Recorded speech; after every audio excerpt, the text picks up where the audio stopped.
Hello, everyone, and welcome to episode 221st of Kouryer podcast. Our today's guest is Miss Kailin Dodds. She's a 3D hard surface and prop artist working as a 3D artist at NormalVR studio, and also she's a 3D instructor at Laguna College of Art and Design from Orange County, United States. Now, with that out of the way, before we jump into the questions of the podcast, I need to quickly mention that in the for contact section of the captions, you can find the ID to her Instagram account, the links to her Linktree, ArtStation, Twitter, TikTok, and all that good stuff. And with that out of the way, how are we doing today? I'm doing pretty good. How are you?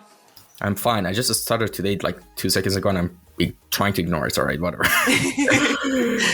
All right, here's the thing. Usually, the first question of the podcast is like, the main one we start off, and it's kind of like the signature question of the podcast, by now, which is give us a little introduction on how we got into the world of visual arts and design. Basically, tell us your story of, what's led you to decide to become an artist, Yeah, of course. So I feel like I had a pretty typical upbringing for an artist in, any kind of situation. It was just, I was always the artsy kid when I was growing up. That's always like doing, coloring books and so forth. And then I didn't really start taking it seriously, I would say, until late middle school, early high school. Kind of found like my artsy group of friends. We kind of all like nurtured each other to the point of, improving all of our art and so forth. And then I started really getting into video games more seriously as well in the beginning of my high school career. That's when I, discovered like Borderlands, and I got back into playing all like the classic PS1 games like Spyro and so forth. And those were all big inspirations to me to actually realize that game art is a viable career, and something you can, have a life off of. And it's not just something that your parents consider a waste of time. So yeah, I mean, from there, I kind of would take, I was in a tech program in my high school as well. And so they taught me how to code. So in my free time when I was in the tech department, working in the tech department, my tech instructor, he would teach me how to do coding and like C# in Unity, because obviously Unity is free. And I would use all like the free Unity assets to build out games, but I never really tackled the 3D aspect of it. I was still more like traditional art, digital art at the time. And then from there, I was like trying to find the bridge that gaps between just coding and implementing free assets and digital or 2D art. And from that, I realized like 3D art is an option, as something you can do in college. I unfortunately kind of grew up in the suburbs of Philadelphia, and there weren't really any great game art programs. So from there, I went to School of Visual Arts in New York City, at their computer art, animation, and visual effects program. Mostly was learning VFX and 3D animation, not much game design aspect of that, not really any like concept art. It was mostly storyboarding and so forth. And I didn't love that. And so I ended up transferring to Laguna College of Art and Design, which I currently teach at now, but I transferred there, actually learned, the aspects of 3D and concept art and, a lot more advanced than just learning 3D animation. And from that, I fell in love with it. I absolutely fell in love with 3D, hard surface, props, even environments as well. And yeah, from there, it was just taking off during COVID and everything. I was really building my portfolio, but I managed to, get work in the industry from that. And so, yeah, just typical art upbringing, honestly. All right. And well, I mean, in the introduction, I mentioned, and you also mentioned yourself right now, that you're working as a hard surface and prop artist. All right. But what I want to ask you is that your main branch of design? And if that's not the case, what is your main branch of design that you're focusing on currently? And tell us about your experience from the start of it until now. Like how did the road, was your journey like, in terms of evolution of your focus on different disciplines? Like you started with 3D art, animation, then now, of course, art surface and prop art. Yeah, so I'm actually ironically taking a little bit of a like a 180 back to what I was originally doing. So back when I was building my transfer portfolio to go at to transfer to Laguna College of Art and Design, I was doing a lot of environment work. Ironically, I was doing like buildings, architecture, all that stuff. I had like a few props here and there just because they wanted me to show how to like unwrap and so forth. But yeah, I did all of that. And then I got into LCAD and I kind of flipped to where I specifically focused on props and hard surface. And I really enjoyed that because it's not as, I want to say, complex in a sense as building out whole environments. And it was something I really enjoyed. I really enjoy like guns and all that, crazy stuff. But yeah, from that, I just kind of chose hard surface and props to focus on as like my main discipline. But recently, from doing like actually getting into my career at my previous studio and now NormalVR, I've been more of a generalist than like a 3D prop and hard surface artist.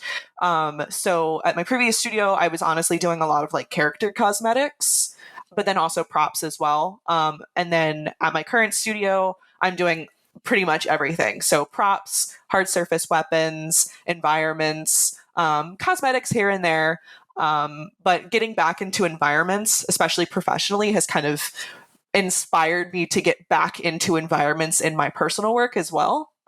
So yeah, I've kind of recently been doing a 180 of going back into environment art and exploring that again. And also kind of branching off. I have a lot of my portfolio is going to be like PBR, realistic, hard surface work. And I'm kind of taking a step back and going back into what I really enjoy, which was more of that stylized work. And especially because most of my professional work has been stylized.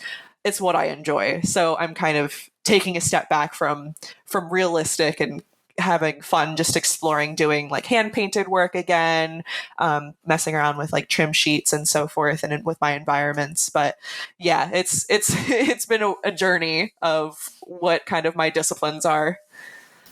That's really interesting because our journeys are kind of really similar because I also started like 3D like with Blender like at the start of like 2022 and till I guess August of 2022 I was just of course the evolution of my work led to stylized hard surface stuff, assets and props and all that, kind of like you, like weapons, different props, and then I start to get really into stylized environments and I'm still right now got a course and I'm still working on it. And yeah, it's like one of those things about like art exploration, because depending on your environment and where you went to college or what the group of friends you have, if there are also what disciplines are following to the all of this stuff could really affect you. But when you're really not affected by any of those environmental things and you're alone, so you're just alone with yourself and you kind of have to figure out what you really enjoy. I think that's really helpful. Yeah, I agree. And all right, so speaking of environment art and prop art, let me ask you another question.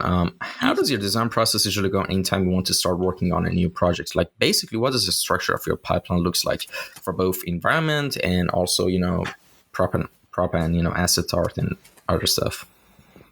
Yeah, so I mean, for the most part, I think I work best working off of concept or just really heavy reference.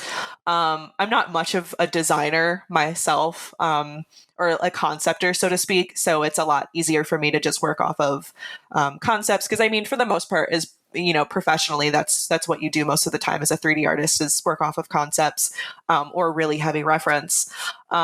So for the most part, when I'm starting, I usually kind of have just in my mind a pretty vague idea of what it is that I want to work on. So recently I was working on an environment. I tried doing it without any concept, not really any clear-cut reference. It didn't go well. I kind of was like, I'm going to put this on the back burner. I used it more as like a way to teach myself Unreal 5 because I wasn't too familiar with Unreal 5 yet. But I kind of took a step back and this is really for most of my process, even on past projects. But So I decided I wanted to have a prop in my portfolio that was a little bit more stylized. And because I was just able to do an art drop for Knock, the game that I've been working on, I was like, okay, maybe I should continue steering my portfolio in this specific direction. And so I went on ArtStation, Pinterest, so forth. Even like Twitter and Instagram will usually have some pretty good concept art up, and I knew I wanted to do something that had wood and stone texture, kind of taking a step away from metals, which is mostly in my portfolio, taking a step away from the stuff that I know and I know how to do, and challenge myself to work with mediums that I've worked with before, but I haven't necessarily shown that I can work with these. And so I'm like working on this little book concept right now that has this cool, like twisty vines around it that have really nice wood texture. And it also has like some stone in it as well to kind of show off that more stylized. But that's more just kind of my general process is, oh, I want to make a grenade. I'm going to look up grenade concepts. Oh, I want to do a pistol. I'm going to look up pistol concepts. And then from there, it's just kind of finding really good reference, modeling it out, so forth. And then once I get into the texturing process, I typically will like to pull more reference than just what the concept had. So I have more clear-cut reference, and especially for guns and metal too, because it can have a lot of variations. I kind of try to make sure that all of my textures are reading realistic. If it's PBR or even stylized, I'll pull reference from video games and so forth, since that's a little bit harder to kind of gather. But yeah, it's really just like concept, model, reference, texture, and then just do some nice renders and finish it up. All right. Now, speaking of, getting references from video games, I really, really want to see this feature added to all games. I mean, Valorant kind of has it, but it's not an actual feature. But you can use it as a feature. All right, let me explain. As an environment artist myself, whenever I'm playing Overwatch or Valorant, I'm always like, when people sometimes are playing, like, something in the environment catches my attention. Like some people are pushing objectives and I'm just taking screenshots. And the thing is, sometimes what I do in Valorant, I actually did this yesterday, you can make a lobby, all right? And it's just you alone. You pick a map and you can allow cheats and you can turn on ghost mode and pause the match timer. And you can explore every single inch of the map. And you can find some really good inspirations as an environment artist, for textures, for, maybe design, and all that stuff. And I wish, more games had that. Do you also, take pictures like that as well, for references from games? I honestly do that a lot. Like I believe Ghost of Tsushima has that that photo op mode kind of where it's not necessarily like I guess it's as freeform as like the Valorant one where you can just open your own lobby. But I mean, the camera settings and so forth that you have to just kind of take in-game screenshots are pretty good. And so I was working on a katana recently and I was in game with Jin, the main character, his katana's all strapped up, and then I'd have him bring it out and I would take screenshots of all that to just kind of gather reference on, how Sucker Punch kind of went about the texturing and materials, how they baked certain maps and so forth. And that was really helpful. But yeah, I definitely will, especially with more recent pieces too, have been going in and trying to find reference, even with Overwatch as well. I've been doing that. Yeah, Overwatch is mind blowing to me, when it comes to just keeping art and optimization at a certain level, because if you of course you look at the backdrop vistas, and just everything in general, the game is packed with assets and textures and beautiful textures, not just normal textures. And it's just crazy how much with the VFX of every characters and just every character model and everything in consideration, how well they optimize the game. If you take that into account. And actually, the funny thing is, I think I told this story before in the podcast, around early winter of 2023. One of my friends kept telling me and insisting, hey, Ramtin, you should install Overwatch 2. It's free. We can play. I never played Overwatch, by the way. And I just remember the only thing I knew from Overwatch was just in 2014 when the trailer of the first game came out. I was just so hyped about it. Of course, I could have never afforded it that time. So I just watched the gameplay of the streamers. And I was like, that's actually not a bad opportunity. I have someone to play with. And I actually installed it and I really enjoyed it. But the thing I enjoyed the most, as I said, was the environment. And the thing was, I was like, I need to know who was the main person, one of the main people behind the environment of this game. And I found out the guy's name is Tiago Kalavke, and I checked all his links, and he had the Gumroad, and he sold a course on 3D environment mastery. And I was like, wait, the same guy who did the environment of this game that I took a lot of screenshots from has an art. I didn't even read the description. I just bought it. And I'm still, by the way, the course I mentioned was that, by the way. Shout out to Tiago. And I actually invited him to my podcast as well. We did a 2 hours and 30 minutes episode as well.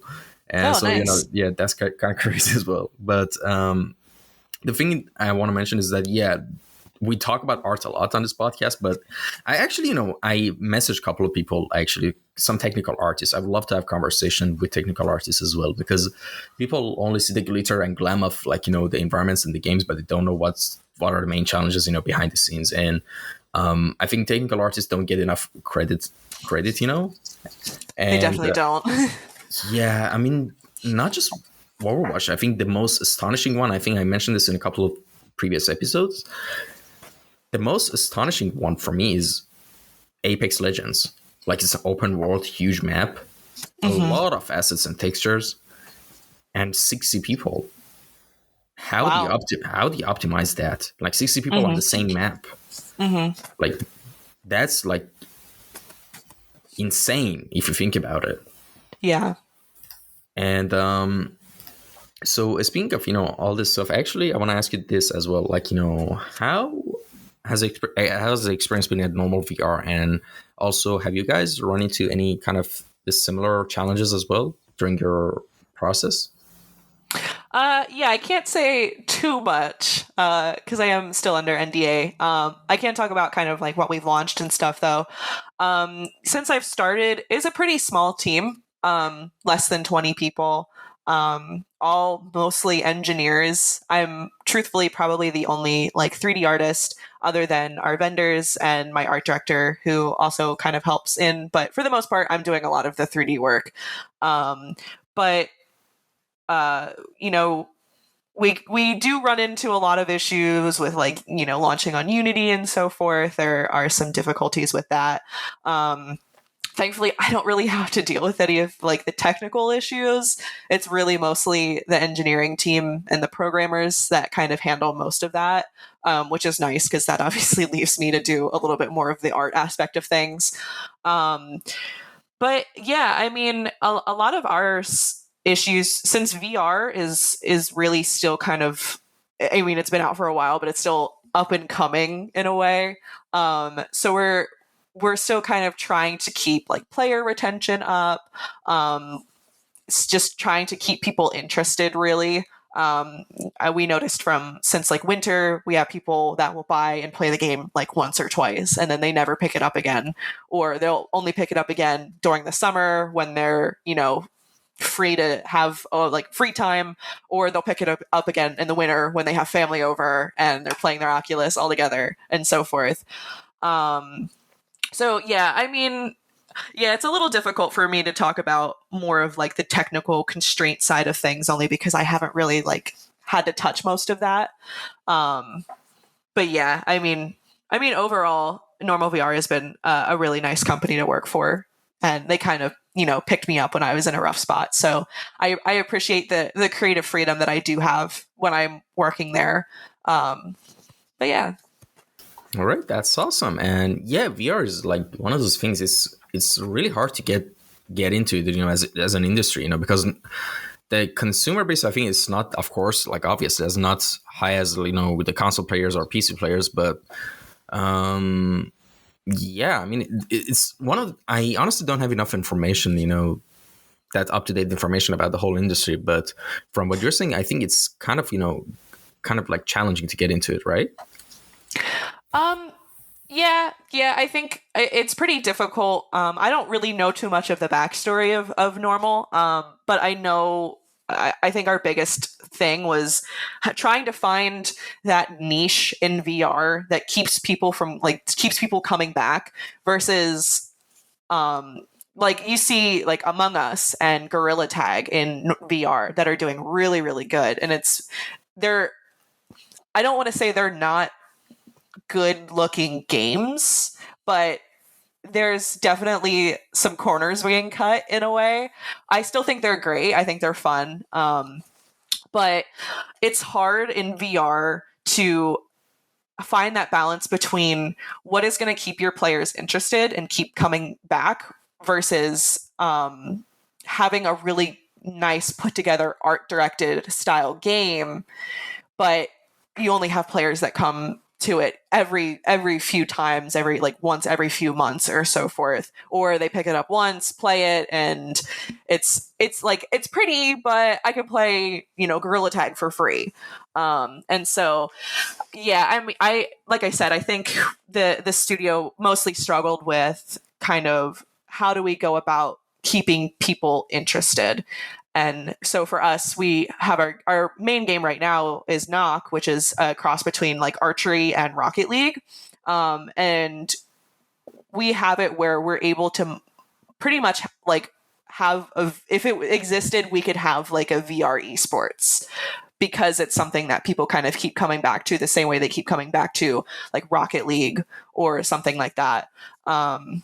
So yeah, I think the biggest thing with VR is just like what keeps people interested, and also what isn't gonna break your budget wise as far as like technical constraints and art and so forth, like I said, because it's kind of just finding that balance. Yeah, and do you also play VR games yourself? I do. What are your favorite ones?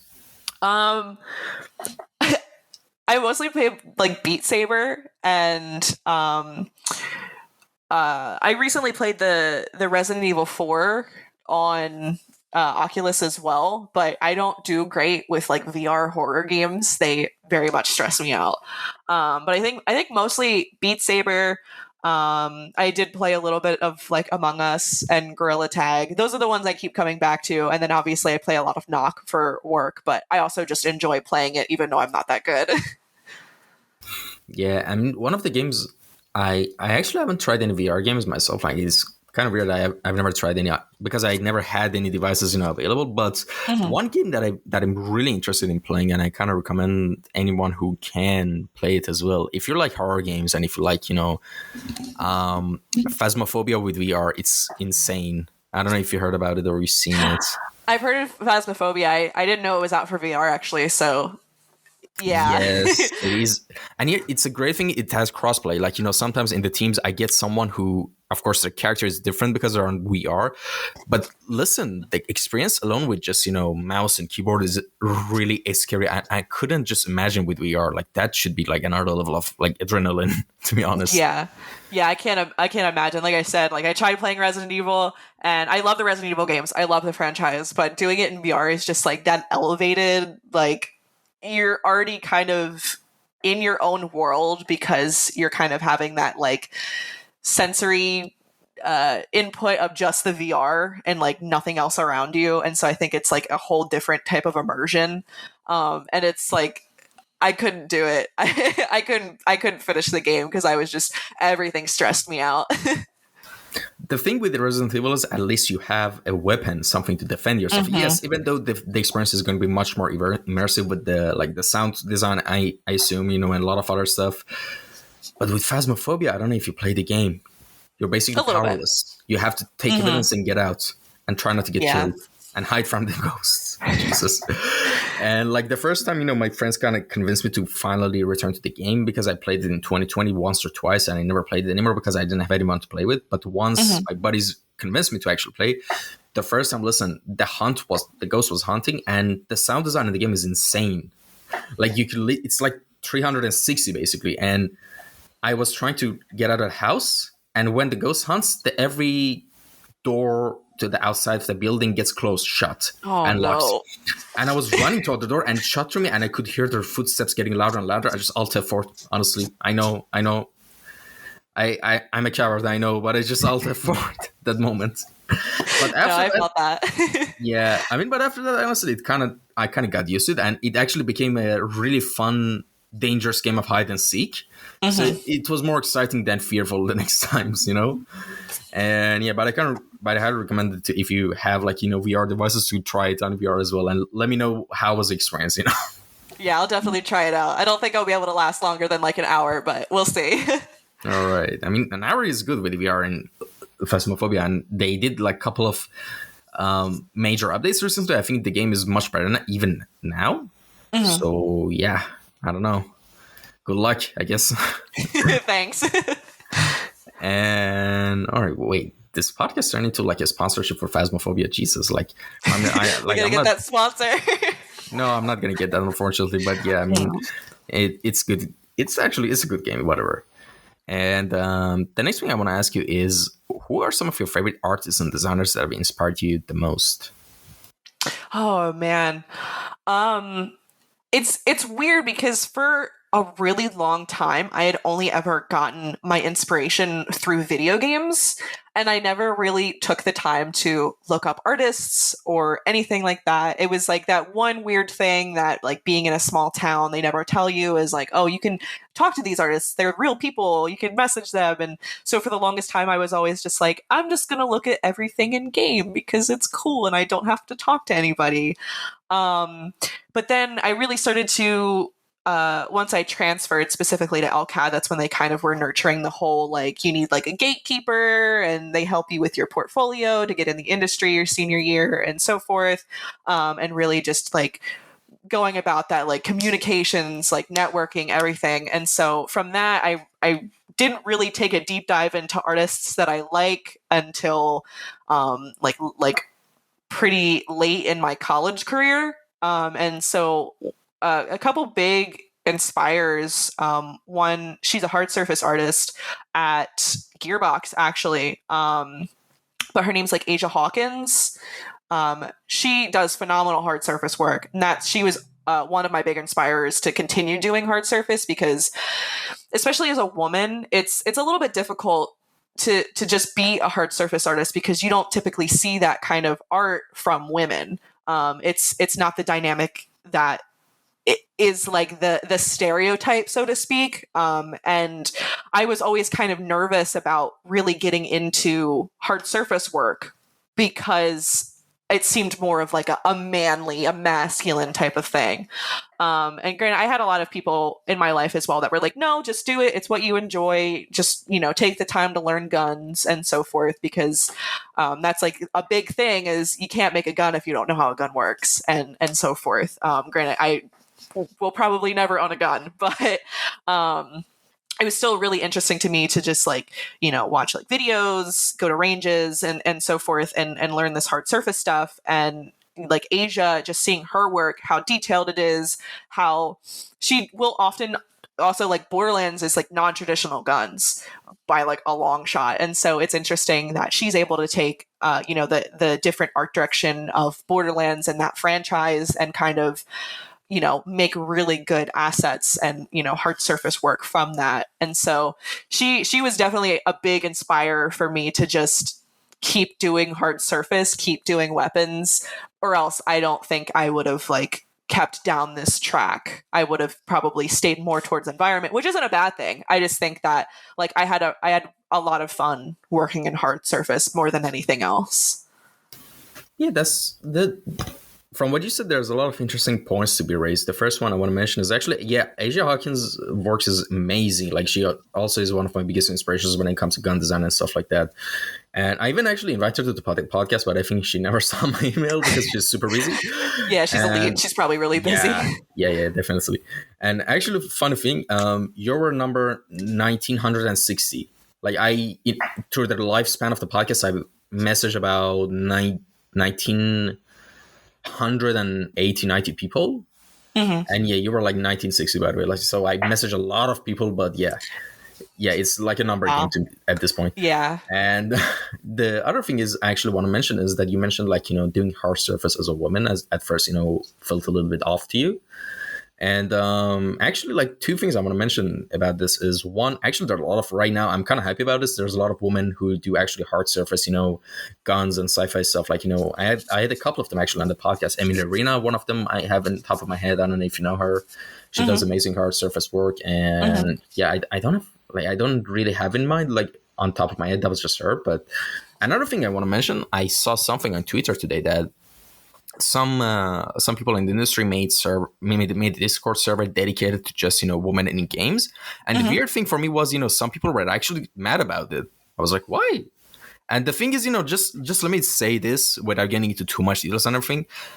The environment course I mentioned, I'm also doing right now. It has a Discord server, of course, and about 150 people on it. Guess how many women are there?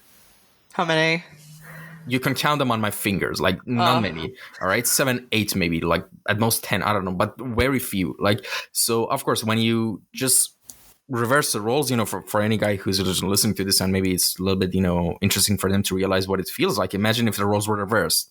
Like, sometimes, a lot of people maybe experience this kind of thing in the university. Maybe like maybe in Iran, I'm actually originally from Iran. All right, some majors are more popular with women. Some majors are in university more popular with men. Like psychology is one of those things where it's popular with women. So you have 35 women and one guy. So and so sometimes people feel this kind of alienation and weirdness. So of course I think completely actually it's a really great thing that women get this type of platform as well, because there's so few in the industry. And Yeah. in the industry dominated by mostly men. Not that it's a objectively bad or good thing, but I think it's important to have some sort of representation when for a minority. That sounds kind of wishy-washy, I guess, but I think it's really important. You know what I mean?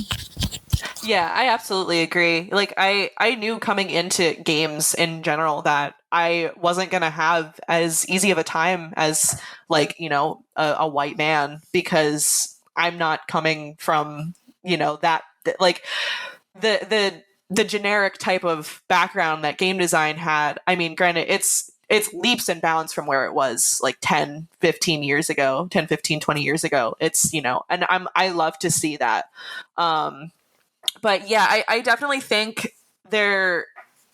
we're still in a place of like learning and working through um, other people being upset about women and minorities being in the industry. And I obviously think that a lot of these studios, especially a lot of the AAA studios, are doing really well to work around those issues. I do still every now and then see other issues, as well as at GDC recently, there were people that were getting their like drinks spiked. And thankfully there was a lot of, people in their community that are like helping them and making sure that they're okay. And we don't know for sure. I can't speak on the situation. I wasn't at GDC. This is just what I've heard from other like Twitter people, but I heard that it's like was a pretty big issue during the time. And it's scary. It's scary. And they were specifically targeting, from what I'm aware, they were specifically targeting females. And so it's a little hard to hear those types of things and want to be proactive in the game art community, because like we still have to fear for circumstances like that. And we also still have to fear of, being groomed or, getting kind of like that special treatment or something like that. Thankfully, I haven't really run into too many issues as a female in the industry. I obviously know that there are less fortunate women that have had to deal with this, women and femme presenting people that have had to deal with this specific issue. And it's truly unfortunate. But I love to see that there are continuing to like minorities and women have continued to have more of a strong presence in the game dev community and just in their companies in general. Like I've seen like Asia being a lead at Gearbox. That's great. Gearbox used to have a lot of controversy about, specific issues with their leads and directors and even the president for a little while. And so it's good to see that like women are getting the positions and the recognition that they deserve, and minorities as well. It's just all it sometimes it's a little worrisome, because at what point are these studios kind of using you as like that token child to make their studios and their teams seem more diverse? But I think that is also kind of getting diluted and going away as well. We're not having to deal with that issue as much, because there are actual people now being put into leadership that are taking care of the people that that are like them, that deserve those roles and positions. Yeah, I mean, Like I actually like I was really shocked and surprised that the recent GDC that the whole spiking thing happened. I was like, what? Like, is that wow? Like, I mean, Yeah. it's 2023. You wouldn't think that this stuff would still continue, but here we are. And yeah, I was actually talking about I think Christina Lavina Frez, I think 2 episodes before, and we were kind of speaking about the same issues, as we're talking about right now. And one of the things that we talked about, and it's kind of that's really this basically a headline I saw the other day, like I think about a week ago, that I think CD Projekt Red, I don't know if you saw the headline as well, CD Projekt Red is offering menstrual leave for their female employees, which really made me hopeful. Like that's something like at the same time surprising, but a good type of surprising, that Yeah. there are people who think about these perspectives as well. And I think this discussion should be talked about more, because in the end, it's really important, and it really leads to the productivity and the studio in the long term, Hmm. And I know that might sound like a capitalistic way of seeing it, but no, I'm just being just in general, And yeah, just there's so many, of course, there's always headlines about big. I don't want to mention names necessarily of the big studios, but of course the main one is like that always has some sort of headline attached to it, Blizzard, of course, and there's a Hmm. lot of other studios. There's always some new funny headline coming out of them. And I just hope that at some point people who get in charge are the people who are not completely about like short-term capitalistic goals, which is a really hard, naive thing to say from me, I know, because it's a super cutthroat, industry, and everyone is just looking to get an edge over their competition. So they have to put crunches, be harsh, be a little bit type A. But I really wish, and I'm hopeful that the people who are going to be in charge in the future are people who are actually looking for the people below them, beneath them, who are working for them, working for the company, or the actual members of the studio, who are just working on putting their heart and soul on the product, and Hmm. not just a cog in a machine. But I mean, I know that sounds like really naive and just wishful thinking of me, I guess, in some sense. Yeah. But Yeah, yeah. I mean, yeah, it's difficult too to come from like a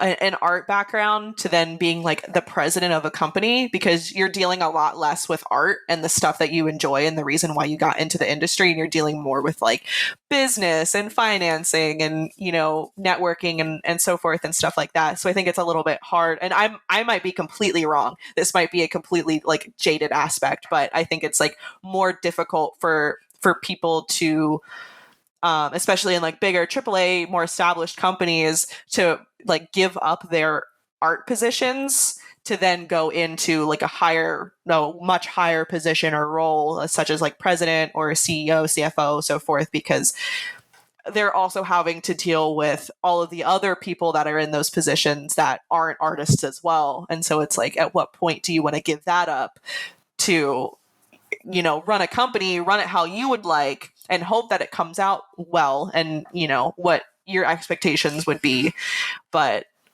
also still having to like butt heads with other people, other higher ups, and so forth. And so I just think it's a little hard, versus I've noticed like a lot of more well-established industry vets and professionals that are just starting their own studios, and they still have the bandwidth to art direct or make art for the studio, because that's what they enjoy, and they're not dealing with like huge AAA, oh, everything, having to deal with all of this, versus like start my own studio and just handle everything myself.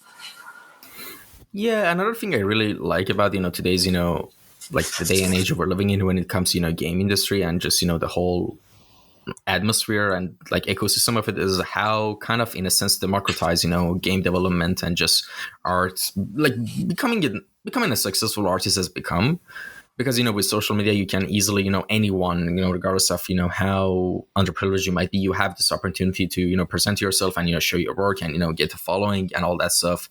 And especially in indie games, like there's so many developers and like interesting stories from the developers themselves, of indie developers, how like some of them got fired from their job from a AAA studio, or like the challenges that they had to go through. I think that's actually a really nice thing, that there's this opportunity to, go do a plan B. The plan A is to just, become, of course, you need to become a great artist for both plans as well. But I mean, just make your portfolio gears towards the industry so we can get into the industry and become a cog in a machine.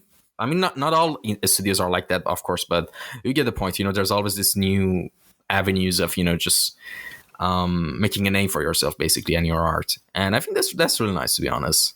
Yeah, I agree.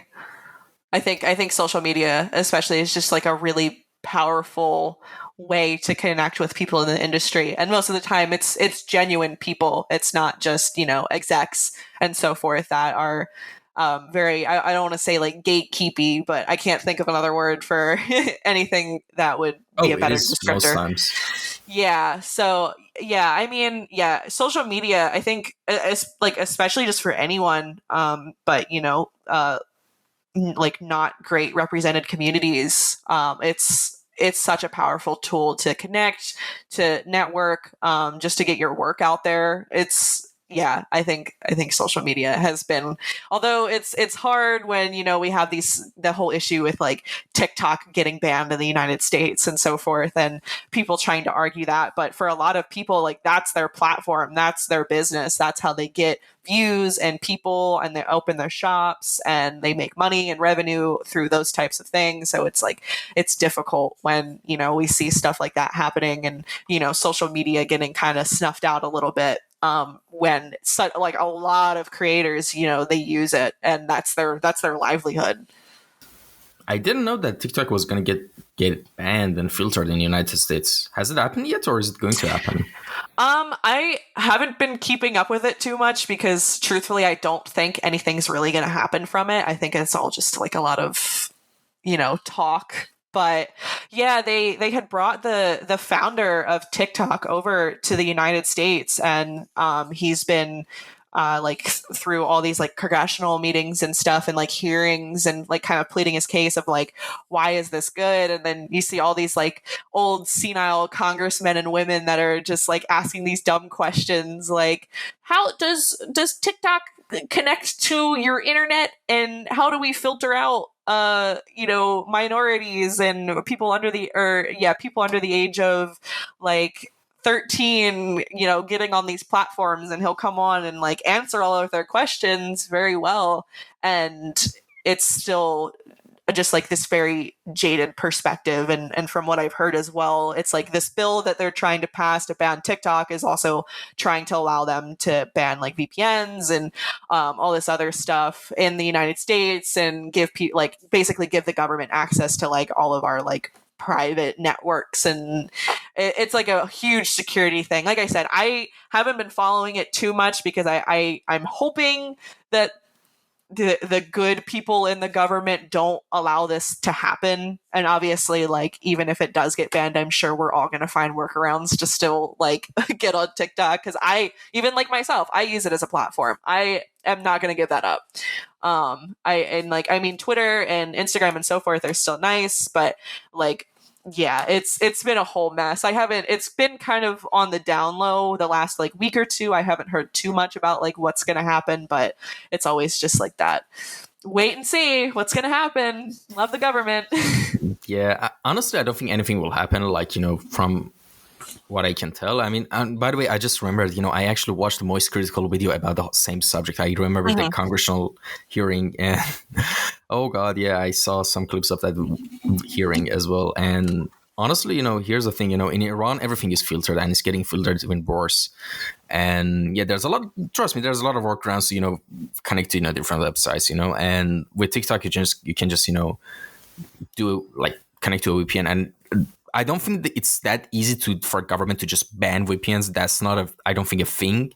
Mm-hmm. I mean, sure, even it's technically illegal in Iran as well, but everyone has access to it, Like, yeah. Whoever says it's not going to happen, trust me, don't worry. You'll have your TikTok. Like, it's not going to be as bad as Iran, trust me. Like, like what are they going to do? Ban VPNs? Like, that's never going to happen, honestly. I don't think so. Yeah, I think even if they like try to implement it, it's like there's still always going to be workarounds. Yeah, and yeah, who knows? As you said, let's wait and see. Yeah.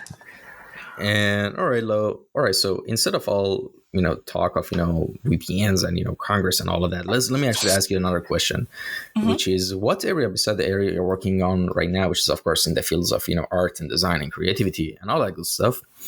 Aside from those, what other non-art related hobbies or things, ambitions you have in life that you want to pursue later? Yeah, I mean, as you can tell, I like reading. I really enjoy books and reading. Another thing, like, when I was in school, I was really into like reading novels and books, like all the good classic young adult readers back when I was in middle school. Like that's what I enjoyed. And then, getting into high school, kind of burnt out from reading because we were all required to like do like in American education, we're required to read like certain books that the government like and whatever makes us read, and then so it kind of burnt me out from actually enjoying like young adult novels and so forth.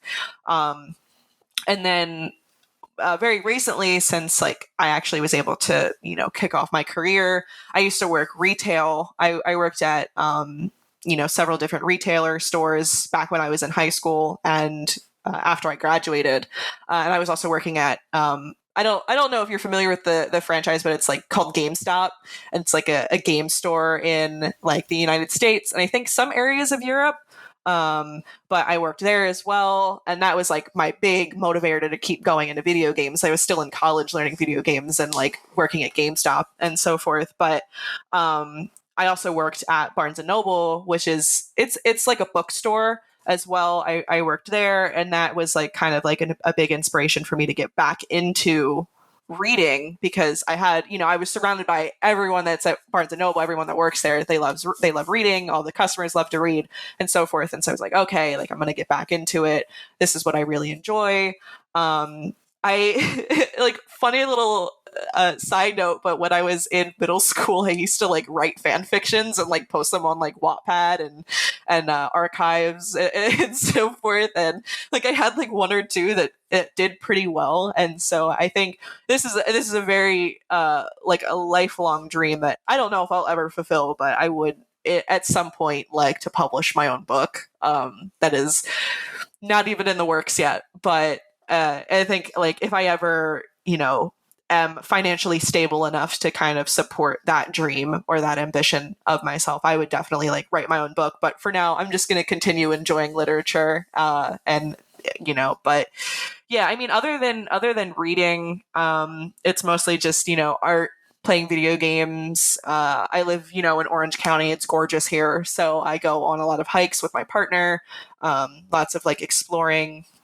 We'll do kind of outside of just like game art, but we'll go out into nature and do like plein air paintings or just like sketching the environments as well. So it's a nice step back from doing like professional or portfolio work and just allowing ourselves to kind of just do art without any type of like constraints to it. It's a little bit of just like, okay, we can enjoy art and breathe and not have to stress about feedback. Is this industry standards? Anything like that like normal people generally would be looking for as like a as an artist. And it also helps me because I typically do 3D art, so it's good to kind of go back to my roots of like traditional work as well.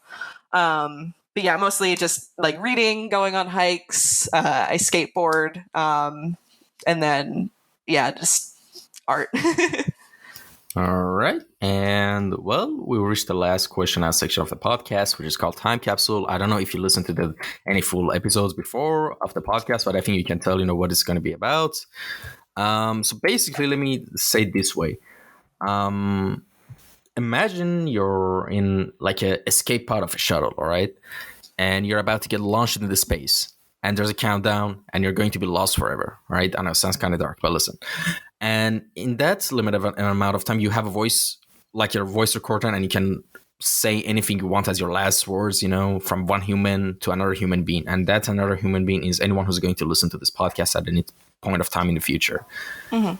So if you were in that type of situation and the clock was ticking, what would you say?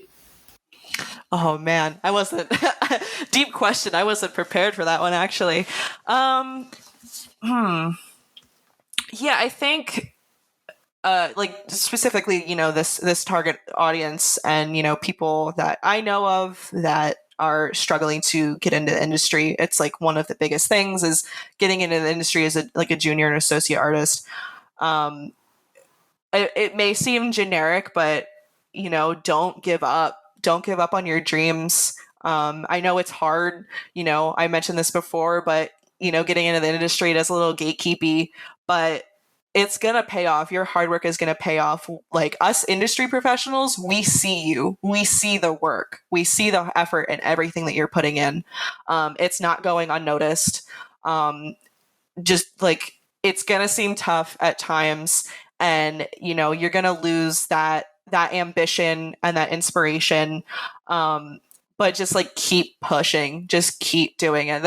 I tell this to my students too, because it can be disheartening, when you put in, hundreds of applications to places and it's not, you're just getting the constant no reply emails, or the unfortunately's and so forth. And it's just like keep putting in that effort. And I know a lot of people say that, but it's one of the biggest things that you can do for yourself. It's hard to find that balance of doing work and being happy with it, but also making sure that your stuff is up to standards and so forth. But if you just stick to it, and I was the same way, where I was so nervous that I was never going to make it into the industry. And a lot of it is luck. Unfortunately, a lot of it is luck and having really good connections and networking, reaching out to leads and other artists in, your discipline and getting that feedback on your work. Showing that you can apply that feedback also is very important. Because if you take feedback and you just kind of go, oh, okay, cool, I got feedback, I'm not going to do anything about it. You're not showing these lead or senior level artists that you can take feedback and apply it. And so that I feel is like really important as well. So not just like growth and like, keep working hard, just keeping on it, showing that, you can take feedback, networking as best as you can. Because I know some people, it's not always that easy, social anxiety and so forth. It's really hard to reach out to people, but it's really going to be one of your best helpers to break into the industry. But yeah, it just keep doing it. Keep going. It's the best advice that I can give. All right. I mean, it kind of applies to other stuff in life as well. I mean, even to non-art related people. So yeah. Thank you so much for coming by. And where can people contact you if they had any questions? Is your Twitter okay or Instagram? Which one are you more active? Mostly my Twitter. Yeah. So I believe it's Art Kailin on my Twitter, or Kailin.art on my Instagram. I can respond to either. All right. Both are linked in the captions down below for anyone who wants to, go check it out. You can find it easily there. And again, thank you so much for coming by, and thank you and to anyone who tuned in and listened to this episode or watched it on YouTube. As always, if there's any comments, critiques, or suggestions, leave them down in the comment section down below, or you can message to me personally on Instagram or just any other platform that's messaging is possible, I guess. And with that being said, take care everyone, stay safe till next episode. Bye bye.